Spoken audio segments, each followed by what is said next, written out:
Do we turn our backs on struggling working families, or do we respond to their pain?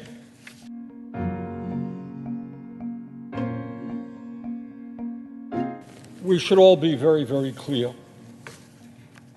The working class of this country today faces more economic desperation than at any time since the Great Depression of the 1930s. Elizabeth Warren has revealed her plan that would pull some 4.9 million seniors out of poverty and extend the solvency of the underfunded Social Security benefits. According to Senator Warren, the proposal would lead to a nearly 25% increase in benefits for the bottom half of earners, and a less than 5% increase for people in the top 10% of income distribution in the nation. Warren told reporters, "We need to get our priorities straight. We should be increasing Social Security benefits and asking the richest Americans to contribute their fair share to the program." Senator Warren has also laid out a series of proposals, including ones to end college debt and create universal child care by taxing the wealthy. This is done through a $2.75 trillion tax on American households, making more than $50 million annually. And now a new study released by the Center on Poverty and Social Policy at Columbia University,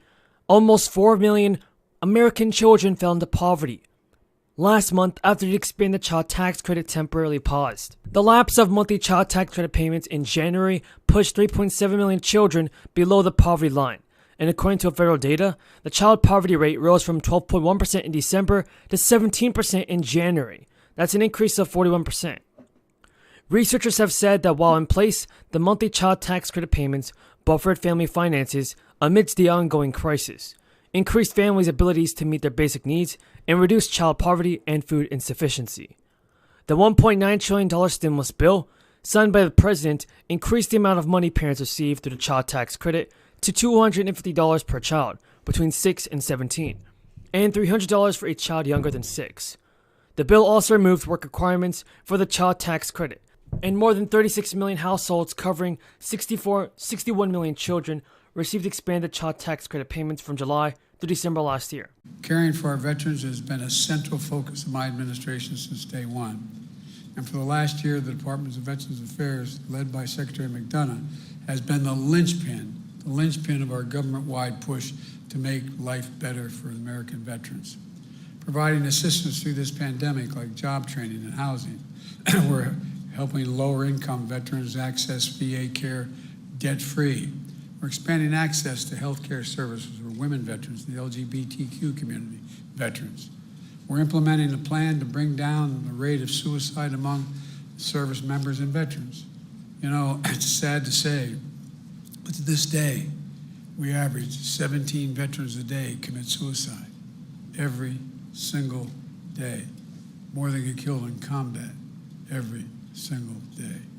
It's an absolute tragedy that demands not only a whole of government approach, but a whole of country working together to deal with this issue. Texas is one of those states participating in the governor's and mayor's challenge to take on this crisis.